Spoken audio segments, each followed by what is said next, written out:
Kalau sebelumnya populisme adalah musuh bagi demokrasi atau ancaman bagi demokrasi, maka dalam sudut pandang Laclau itu tadi, populisme justru bagian konstitutif, bersifat konstitutif terhadap demokrasi. Nggak ada demokrasi tanpa populisme.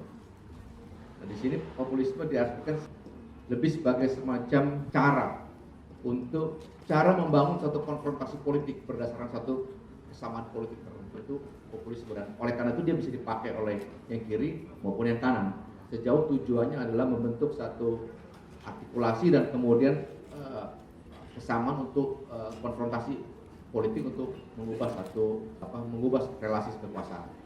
Nah, saya kira dari dua pendapat itu, saya kira kita bisa kemudian bermuara kepada apa yang disampaikan ulang oleh Profesor Fediadis dalam bukunya yang diterbitkan oleh Cambridge ya. Dalam buku itu Prof. Fedi melakukan studi terhadap 3 negara, Turki, Mesir, dan Indonesia. Jadi populisme Islam di 3 negara. Nah, di sini sebenarnya pertama kali diterbitkan buku itu tumbuh satu pertanyaan, bagaimana mungkin satu teori populisme yang biasa kita pakai untuk membahas satu gejala politik kiri, satu politik progresif, dipakai untuk menjelaskan satu gerakan politik dengan dasar ideologi politik agama. Tapi rupanya dari diskusi tadi itu saya kira kita sedikit makin jelas bahwa kalau populisme adalah semacam metode politik untuk mencapai suatu konfrontasi tertentu, maka memang dia secara politik bisa digunakan. Nah, itulah daya tarik dari analisanya Profesor Fediadis dalam melihat politik Islam pada umumnya. Kalau yang pada analisa sebelumnya itu politik Islam lebih dilihat atau disorot dalam sudut pandang normatif, dalam sudut pandang security, maka buku Profesor Fediadis itu ketika membahas populisme Islam, dia justru masuk ke dalam satu analisa yang politis dan dengan analisa ekonomi politik. Dan di situ ada sesuatu yang baru mengenai populisme. Nah, saya kira dengan latar belakang dari dua diskusi tadi itu, saya persilakan kepada Profesor Fediadis untuk memberikan penjelasan kepada kita tentang populisme yang sekarang tiba-tiba nongol lagi ini.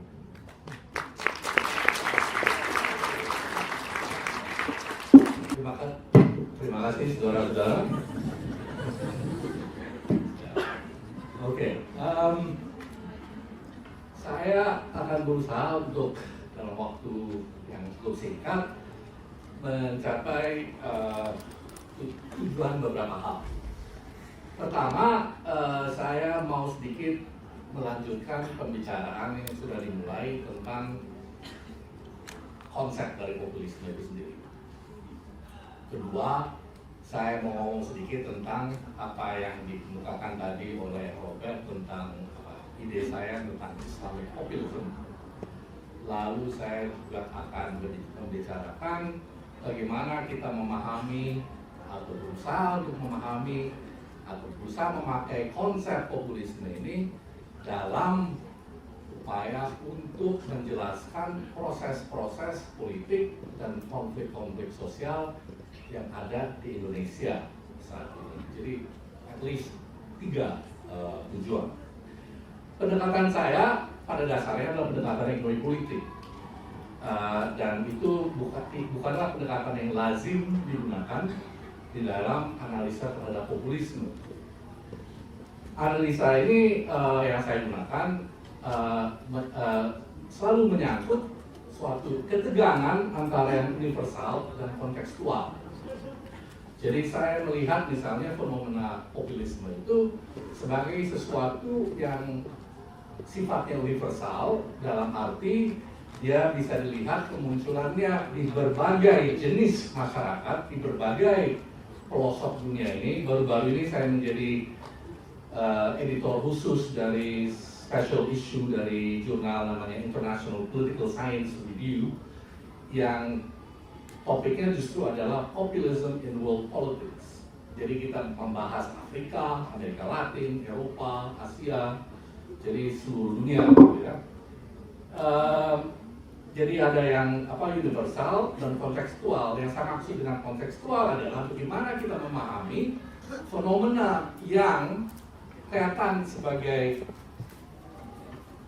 terlihat di berbagai pelosok dunia ini muncul sekarang ini, tetapi mengerti juga manifestasi spesifiknya ya di tiap konteks, karena manifestasi spesifiknya itu akan beda-beda sekali. Ya, itu yang membantu untuk membuat orang bingung populisme itu sebenarnya apa sih? Karena itu dia harus dipahami secara kontekstual menurut saya. Termasuk dalam memahami Indonesia. Nah, ada beberapa asumsi dasar mungkin perlu saya kemukakan. Pertama, saya membahas populisme bukannya dari sejak zaman Cicero. Dan juga saya tidak membahas populisme agrarian Amerika Serikat tahun 1890-an atau gerakan Narodnik di Rusia abad ke-19, ataupun Peronisme dan New Society-nya Vargas masing-masing di Argentina dan di Brazil di tahun 1940-an. Tapi saya membahas perkembangan dan berbagai manifestasi dari populisme di zaman neoliberalisasi global. Oke, jadi konteks internasionalnya adalah neoliberal globalization. Yang saya pahami, yang saya tangani adalah populisme sebagai reaksi terhadap yang disebut sebagai oleh Lucky itu mungkin sebagai konflik-konflik, marginalisasi, bentuk-bentuk marginalisasi baru, atau yang saya sebut sebagai new dislocations yang bersumber dari kontradiksi-kontradiksi yang secara serta-merta muncul ketika neoliberalisasi global itu mengintegrasikan berbagai jenis masyarakat yang ada ke dalam suatu sistem dunia yang sifatnya neoliberal itu.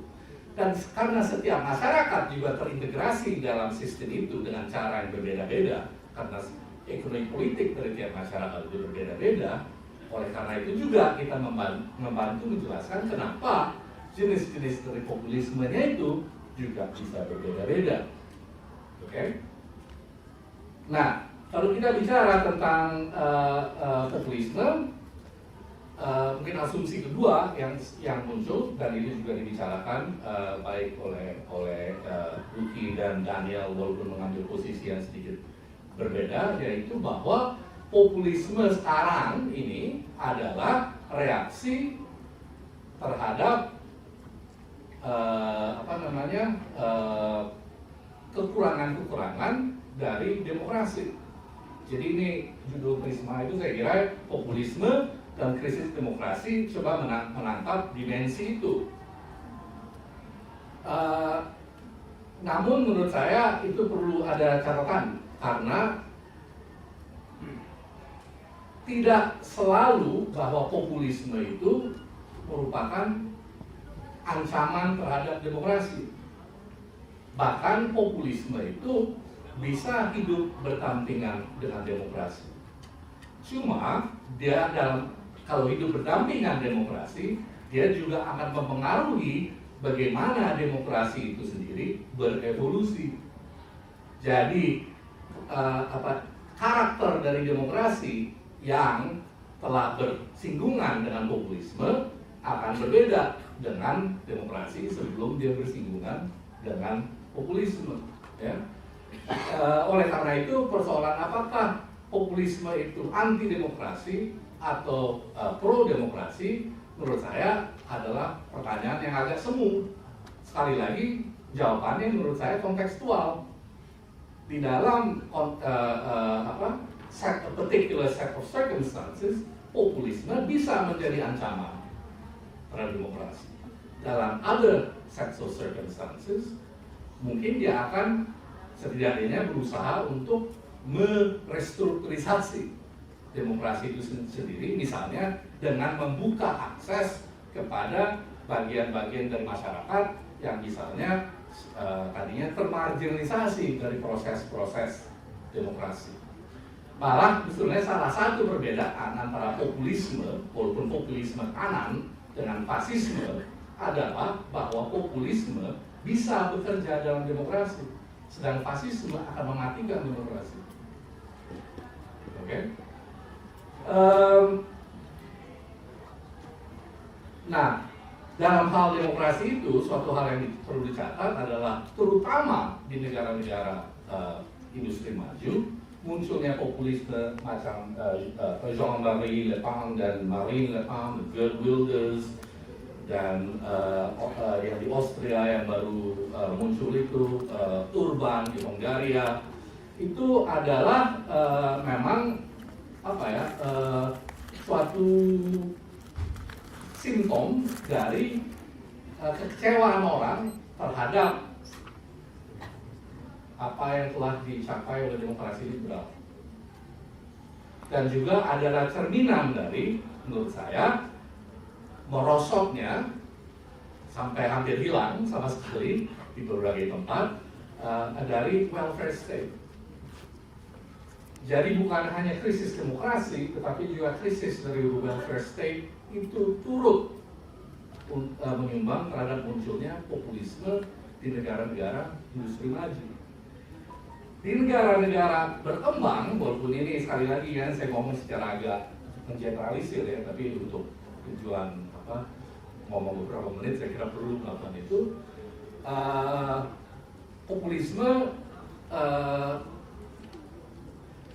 lebih terutama adalah reaksi terhadap ini, kira-kira beginilah, kira-kira munculnya kekecewaan yang agak meluas dalam cross section of society, termasuk itu yang disebut Luki tadi, kelas menengah yang sudah terdidik, ya, tapi juga orang-orang miskin yang pergi dari desa ke kota untuk mencari penghidupan yang lebih baik dan tidak mendapatkannya, ya.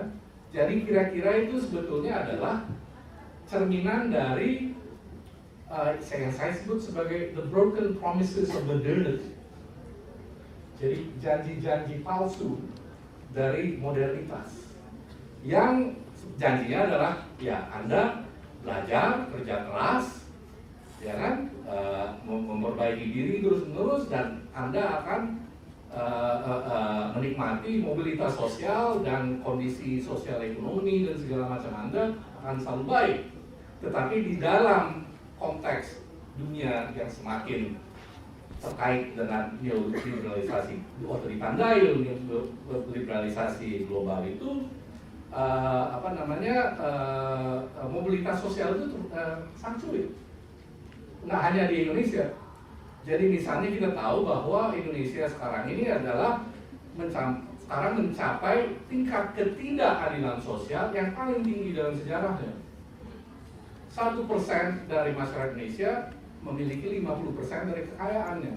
These are Americans standards yang nggak pernah ada di Indonesia sebelumnya. Gini rasio, walaupun dengan segala kekurangan dari cara perhitungan itu, di Indonesia adalah pada tingkat 0,4, 0,41 juga ada tingkat yang paling tinggi dalam seluruh sejarahnya. Ya. Jadi di Indonesia, kalau di hal yang serupa saya temukan di tempat-tempat seperti Mesir misalnya, di mana saya ketemu dengan orang-orang yang insinyur, dokter, segala macam. Namun, kalau saya lihat cara hidupnya, tidak begitu lebih baik daripada orang miskin kota. Padahal aspirasinya tinggi. Gitu. Tapi ya itu semua jajaran atas dari ekonomi dan politik dikuasai oleh elit-elit yang udah tertanam, kuat posisinya. Jadi ini menimbulkan semacam perasaan dibohongi gitu, oleh modernitas dan oleh pembangunan. Ya. Jadi itu tiga asumsi dasar saya dalam membicarakan populisme saat ini dari perspektif yang ya kurang lebih saya sebut dari perspektif ekonomi politik. Nah, untuk menyambung pembicaraan yang sifatnya sedikit konseptual tapi tidak terlalu panjang, menurut saya pada dasarnya itu kegalauan atau kebingungan tentang populisme itu apa bisa dibagi dalam 3 jenis pertanyaan. Pertama, what is populism? Kedua, when is populism? Ketiga, who is populist? Or spread populism. Ya, jadi what is, apa itu populism? Kapan populisme itu muncul? Dan C itu adalah siapa yang populis. Tapi dalam hal ini saya tidak bicara tentang si tokoh politik ini populis, tokoh politik ini tidak populis. Sebenarnya buat saya yang kayak gitu agak membosankan. Yang saya maksud di situ adalah basis sosial dari populisme. Jadi saya bicara dalam perspektif sosiologis. Ya. Yang saya bicarakan adalah waktu saya bicara tentang who are the populist gitu, maksud saya adalah apakah basis sosial dari gerakan-gerakan populisme. Basis sosial yang berbeda-beda itulah yang menyebabkan beserta ekspresi organisatorisnya yang menyebabkan adanya perbedaan antara populisme kiri dan kanan. Itu nggak secara magical aja muncul gitu atau arbitrer dan random gitu.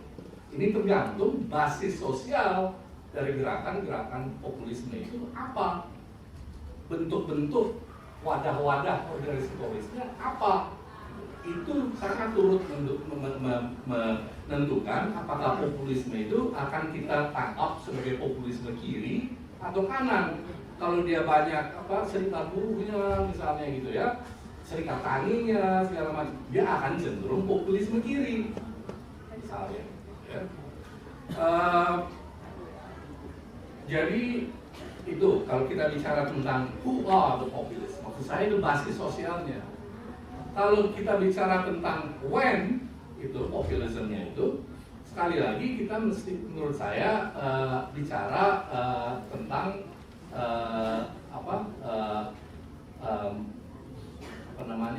konjungtur time and space yang kita maksudkan. Jadi dalam pembicaraan saya ini saya membatasi diri kepada satu momen dalam sejarah, yaitu neoliberal global time.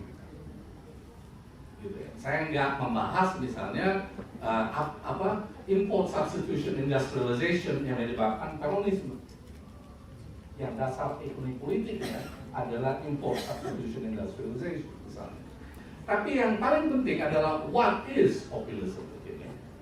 Dan di sini sebetulnya definisi yang paling gampang sebetulnya, dan menurut saya nggak ada salahnya gitu ngambil posisi yang paling gampang, preposisi yang paling gampang adalah dari semua perdebatan tentang apa itu populisme ada satu kesepakatan yang kurang lebih menyatakan bahwa populisme itu adalah suatu persepsi tentang politik yang membagi masyarakat antara the people yang mayoritas dan selalu dianggap sebagai virtuous, baik gitu ya, bermoral ya, menghadapi suatu elit ya yang sifatnya tidak bermoral, yang sifatnya rakus gitu dan mungkin juga secara kultural asing gitu terhadap mayoritas ini yang mungkin berakhlak dan lain sebagainya begitu. Dan kadang-kadang itu ditambah dengan musuhnya the people itu adalah orang asing. Ya, jadi di luar the people itu juga adalah orang asing. Dengan masuknya imigran-imigran ini juga orang asing yang imigran. Jadi satu lagi perbedaan antara populisme kiri dan kanan ini secara simptomatik aja adalah populisme kiri itu menyerang ke atas, populisme kanan cenderung menyerang ke atas dan ke bawah. Ya, jadi orang-orang kayak imigran segala macam itu yang adalah orang-orang yang paling labil ya, dan yang paling rentan kondisinya dalam masyarakat justru diserang juga gitu oleh populisme kanan. Gitu. populisme kiri cenderung menyerangnya ke atas saja. Jadi itu definisi dasarnya menurut saya sih nggak ada salahnya itu diadopsi. Tapi lebih jauh dari itu kita bisa mengidentifikasi beberapa pendekatan. Satu mungkin pendekatan yang saya sebut sebagai pendekatan ideational, pendekatan yang mengacu kepada ide. Biasanya ide yang ditangkap itu adalah ide dari pemimpin-pemimpin, termasuk pemimpin-pemimpin yang disebut karismatik, demagogis, dan lain sebagainya. Jadi pidato-pidatonya itu dikumpulin, dicatat apa yang diomongin, retorikanya lah yang penting gitu ya. Lalu dihimpunlah satu daftar gitu. Populisme di sini adalah daftarnya kayak gini, karena ini ucapan-ucapan dari pemimpinnya A sampai Z gitu. Itu yang dikritik Laclau kan, bahwa populisme itu hanya daftar. Ada pendekatan yang sifatnya organisasional, dan mungkin Nikos Buzelis, seorang sosiolog tahun 80-an, adalah representatif yang cukup baik dari ini, di mana dia mengatakan bahwa populisme adalah upaya untuk bypass the formal institutions of politics. Ya, jadi populisme itu adalah upaya untuk melewati atau melampaui gitu organisasi-organisasi atau institusi-institusi yang mengatur kekuasaan secara formal. Ya. Jadi dengan demikian mendekatkan rakyat dengan kekuasaan dengan cara get rid of the middleman. Nah, middleman-nya itu ya parlemen, partai politik dan sebagainya. Ya. Jadi direct democracy. Pendekatan lain yang sangat influential adalah yang diajukan oleh Ernesto Laclau, yang bisa disebut sebagai a discursive approach. Di sini sebetulnya menurut saya intinya adalah satu hal yang sangat dasar. Proses apa yang membuat, ini dalam kata-kata Laclau, Ernesto Laclau, the plebs menjadi the populace. The plebs itu adalah orang masyarakat bawah. Bagaimana masyarakat bawah direpresentasi sebagai the populace, sebagai rakyat keseluruhan. Ini menurut saya inti dari pemikiran diskursifnya Laclau, dan ya mungkin Daniel bisa bicarakan ini secara lebih rinci, tapi intinya dia berbicara tentang suatu proses yang berhubungan dengan bahasa, di mana dia katakan bahwa difference, ya perbedaan itu kurang lebih dihomogenisasi, ya, sehingga yang difference itu menjadi equivalence gitu. Nah, prosesnya dia sebut sebagai chains of equivalence. Itu suatu ide yang sangat ruwet yang saya nggak akan bicarakan di sini, tapi kalau Daniel nanti mau bicarakan silakan juga. Tapi kira-kira gitu, ya, suatu proses dalam bahasa gitu, bahasa politik ya. Jadi di mana bayangan kita tentang orang-orang yang banyak berbeda, nih kayak Anda di sini berbeda semua kan sebetulnya. Ada yang cakep, ada yang jelek, ada yang muda, ada yang tua, ada yang sangat tua kayak Daniel, ada yang sangat tua kayak Burhan, ada yang kaya, ada yang miskin, ada yang sedang pakai jeans, ada yang tak suka pakai jeans, sering mudah-mudahan pakai yang lain gitu. Tapi bagaimana Anda di ruangan ini bisa merasa sebab dengan in spite of all those differences, you adalah satu. Ya, jadi a process of political homogenization sebetulnya. Dan itu yang saya ambil dari Laclau sebetulnya. Bagaimana difference becomes homogenized. Tapi yang saya lakukan tidak lewat bahasa. Jadi saya jungkir balikan. Jadi kalau Marx menjungkir balikan Hegel, saya menjungkir balikan Laclau. Dan mengembalikan Laclau tahun 2005 kepada Laclau yang mundur ke tahun 80-an, tapi kembali ke tahun 77. yang apa Robert nggak suka. Dia maunya yang 2005. Paling-paling ini ya yang 80-an dia suka ya. Ya lumayan. Iya. Saya juga punya mahasiswa itu, saya juga punya mahasiswa PhD itu yang saya bilang latarnya itu yang saya suka itu yang ini apa politics and ideology. Nah, itu kan tahun 77 ya. Saya juga suka itu apa on the populist reason. Tetapi menurut saya metodenya itu harus kembali kepada metode yang historis yang dia tolak. Dia tolak secara dia menolak metode historis. Gitu. Nah, metode historisnya buat saya itu adalah metode ekonomi politik. Ya, di mana kita kembali membicarakan sebetulnya ini apa sih kondisi struktural yang dapat melahirkan respons yang kita namakan populisme. Apa bentuk-bentuk organisatorisnya? Apa basis sosialnya? Gitu kan? Jadi kembali ke masalah basis sosial. Gitu. Nah, dan yang di sini buat saya penting adalah karena kita melihat bahwa tidak di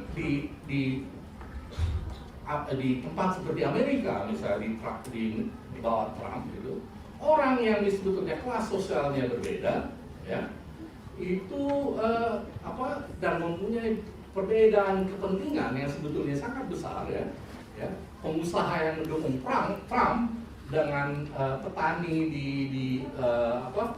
di Oklahoma gitu ya, yang mendukung dia itu punya kepentingan yang sangat berbeda. Tetapi homogenize dengan adanya Trump ini sebagai empty signifier, gitu kan. Nah, yang penting buat saya di sini adalah bahwa populisme itu melakukan itu dengan menggunakan whatever cultural resources that are contextually available.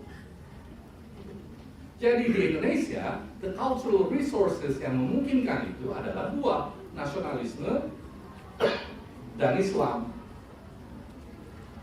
Makanya menurut saya, kita mempunyai apa yang saya sebut sebagai Islamic populism. Itu adalah bentuk populisme yang menggunakan simbol-simbol dan terminologi dan bahasa agama Islam untuk mengaburkan perbedaan di antara orang-orang yang menganggap dirinya semua bagian dari umat yang lebih luas. Umat itu kan sebetulnya macam-macam gitu loh, ada yang kaya, ada yang miskin, ada yang jahat, ada yang baik. Gitu ya. Posisi sosialnya beda-beda, tapi dia bisa berpikir bahwa oh saya turun ke Monas kita semua sama. Ini supir saya merasa bahwa dia sama dengan ini. Dengan pengusaha-pengusaha atau politikus-politikus gitu yang naik panggung dengan Habib Rizik gitu. Kok bisa gitu dalam hati saya gitu? Ya karena dia bilang, oh saya di sana saya merasakan solidaritas. Karena apa? Karena semua memakai bahasa agama. Gitu ya. Dan kenapa bahasa agama yang menggema? Karena bahasa agama itu juga dapat apa namanya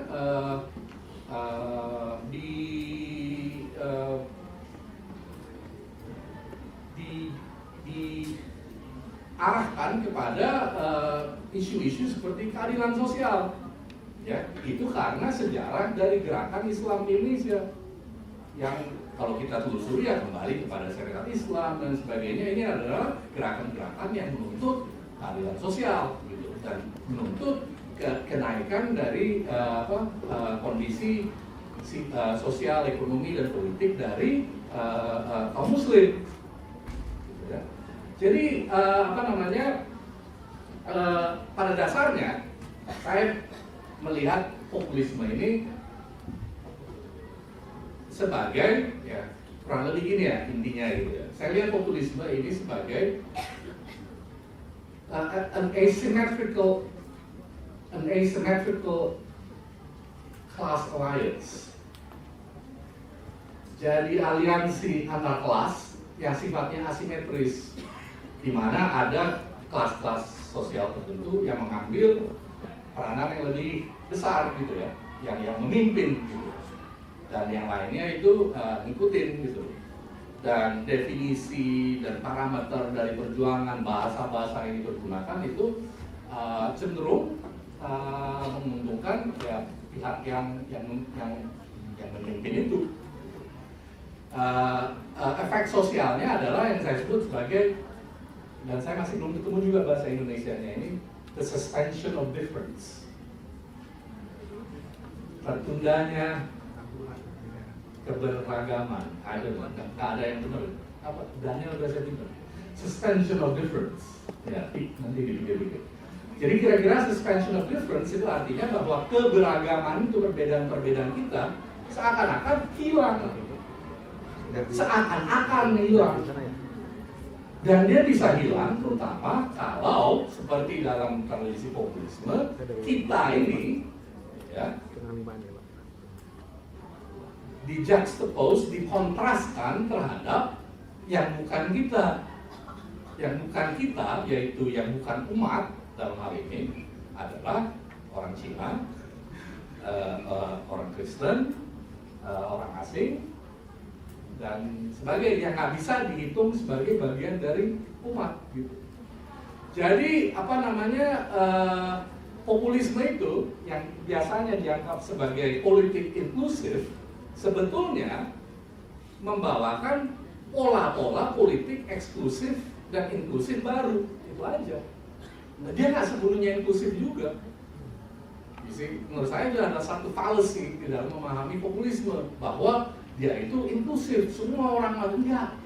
Ada yang didefinisikan sebagai bagian dari the people dan ada bagian yang tidak menjadi bagian dari the people. Itu kan modes of inclusion dan exclusion yang baru.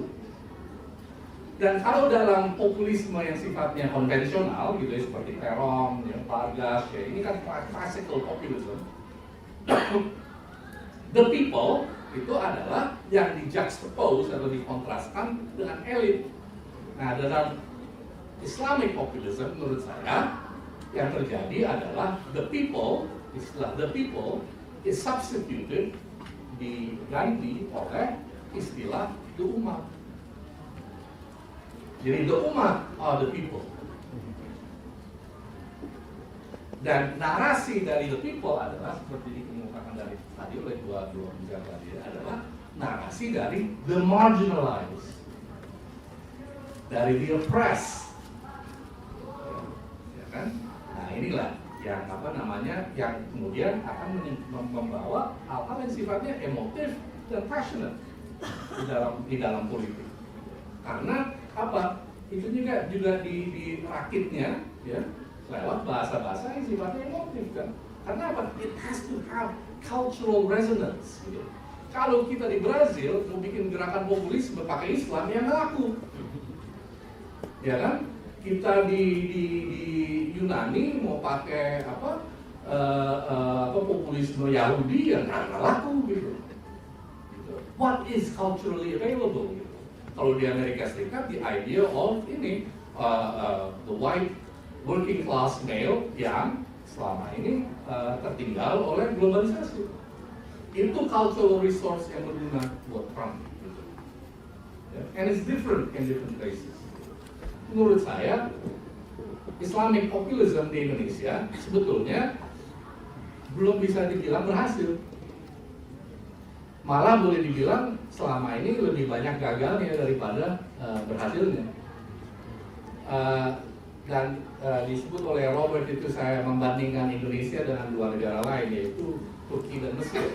Secara gampangan aja saya bilang, ini ada 3 trajektori Islamic populism yang berbeda. Di Turki, ya, Islamic populism itu menguasai negara. Ya, jadi berhasil menguasai negara.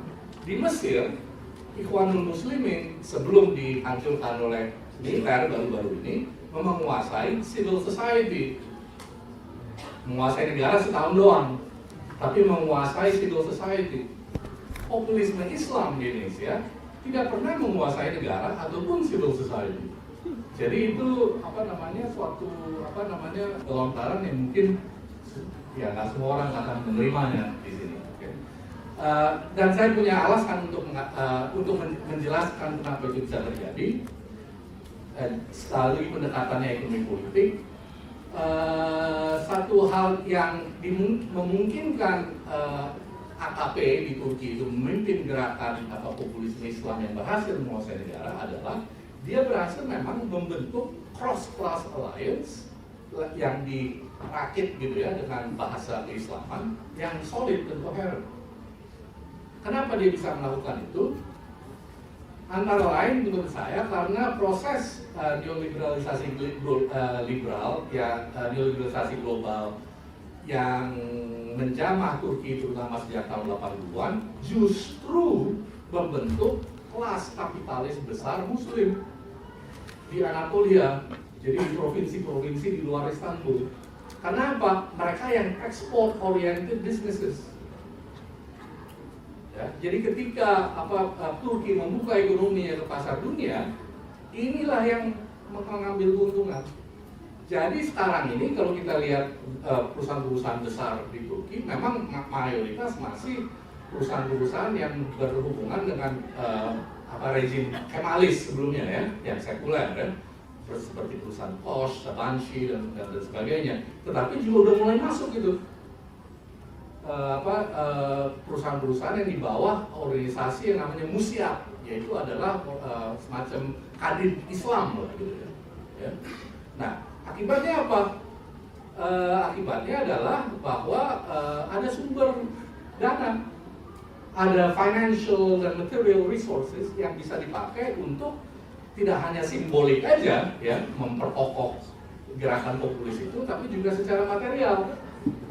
Jadi misalnya begini, bagaimana mereka bisa membawa orang kelas bawah gitu, terutama kalau kita pergi ke Istanbul atau kota-kota besar lainnya itu kita bisa seperti Indonesia gitu, banyak slum, orang-orang miskin semua gitu. Cara mereka untuk merakit orang-orang ini untuk masuk ke dalam populist Islamic Alliance itu adalah mereka meniru model dari Ikhwanul Muslimin, yaitu mereka memberikan jasa sosial dan kesehatan, ya, charity dan sebagainya kepada orang-orang miskin. Ya. Sehingga itu mereka orang-orang miskin gitu yang lari, yang pergi dari desa pergi ke kota, kemudian nggak jelas ininya rimbanya itu, yang merasa bahwa ini gerakan Islam ini adalah gerakan yang memang memajukan kepentingan saya gitu. Itu kan model yang ditiru dari Ikhwanul Muslimin di Mesir. Ya. Di Mesir itu juga digunakan gitu. Antara lain juga karena sebetulnya in contrast to banyak pemahaman tentang Mesir, sebenarnya di tahun 80-an Ikhwan itu sudah melakukan negosiasi dengan pemerintahan Mubarak, sehingga dia udah bisa masuk politik secara informal dan bisa masuk bisnis. Ya. Sehingga di tahun 90-an dan waktu saya ke sana di tahun 2010-an ke atas itu kita bisa pergi ke daerah-daerah Islam di mana orang bisa mengatakan, oh itu rumah sakitnya Ikhwan itu. Itu kliniknya Ikhwan, itu tempat penyedia jasa sosial milik Ikhwan gitu. Jadi itu dia berhasil merakit kelas bawah, kelas pengusaha, dan kelas menengah, ya, yang dari universitas dan sebagainya, yang tadi saya bilang itu mempunyai aspirasi tinggi, tetapi ternyata aspirasinya itu realisasinya dibenturkan pada reality sosial di mana semuanya dikuasai oleh elit. Ya. Jadi ini tiga jenis frustrasi gitu loh, yang digabung di dalam populisme Islam Turki dan Mesir yang berhasil gitu. Sebelum kalau di Mesir ya berhasil sampai dihancurkan oleh militer baru-baru ini. Kalau di Indonesia nggak ada itu. Kenapa? Private sector dari private sector itu dikuasai oleh secara historis oleh orang yang bukan bagian dari umat Cina. Nggak mungkin kan itu menjadi bagian dari gerakan keumatan. PKS kan berusaha dia buka itu dengan harapan pengusaha Cina masuk, tapi tidak. Gitu kan? Atau bisa itu adopsi keluarga Soeharto sebagai bagian umat. Tapi itu kan ya artinya itu ada komplikasi lainnya lagi gitu. Tapi mungkin ada kecenderungan di situ.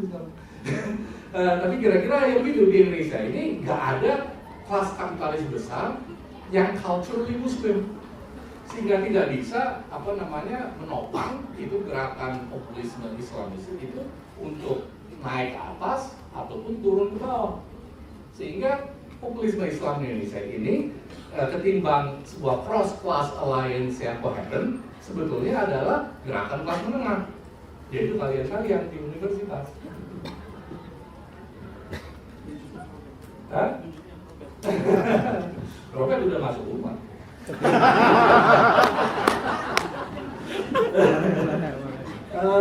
Oke, sekarang saya lompat ya, karena saya kayaknya ngomong terlalu lama. Sebelum Anda bosan dengan saya udah bosan dengan diri saya sendiri. Nah, menurut saya ya, populisme di Indonesia ini muncul karena hal-hal seperti itu, kekecewaan terhadap demokrasi kita. Kedua, kekecewaan terhadap struktur sosial di mana ya itu 1% menguasai 50%, dan untuk naik ke atas susah sekali gitu. Sekolah kayak apapun juga ya, kalau dari keluarga miskin ya susah banget gitu mau naik ke atas gitu. Ya kecuali punya koneksi segala macam ya gimana mau naik ke atas di dalam struktur sosial di mana kelas itu so tertanam gitu kan. Jadi menurut saya latar belakangnya seperti itu juga gitu ya. Nah sekarang sebenarnya pertanyaan lain dari populisme itu adalah apakah populisme itu mewakili suatu tantangan yang fundamental terhadap suatu status quo? Menurut saya tidak selalu, dan bahkan mostly it doesn't. Itu yang membedakan gerakan populisme dari gerakan komunisme. Okay? And kenapa saya bilang gitu? Menurut saya, dugaan saya yang sedang terjadi adalah populisme di Indonesia dalam bentuknya yang Islam, tapi juga dalam bentuknya yang nasionalis. Yang belum saya bicarakan, tapi saya sudah capek untuk ngomong. Itu bukannya mewakili suatu tantangan yang fundamental terhadap struktur sosial, ekonomi, politik yang ada terhadap status quo, tapi justru menurut saya diserap oleh status quo itu. Jadi dia tidak merupakan fundamental challenge, dia diabsorb oleh struktur sosial itu. Sehingga muncul satu tesis yang sedang saya kembangkan dalam tulisan-tulisan sekarang, bahwa yang terjadi adalah di Indonesia ini adalah kompetisi antar faksi-faksi oligarki menggunakan populisme di dalam persaingan antar mereka sendiri sebagai sarana untuk memobilisasi massa untuk memperkuat kepentingan-kepentingan dari oligarki itu sendiri. Jadi kalau kita bilang misalnya itu ada yang bilang bahwa Jokowi itu seperti populisme nasionalis gitu ya. Kalau yang sini ini populisme Islam gitu loh. Nah, menurut saya juga keliru.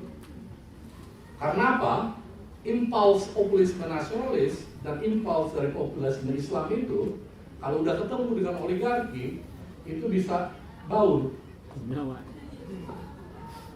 Dalam arti contohnya ada yang itu di sini.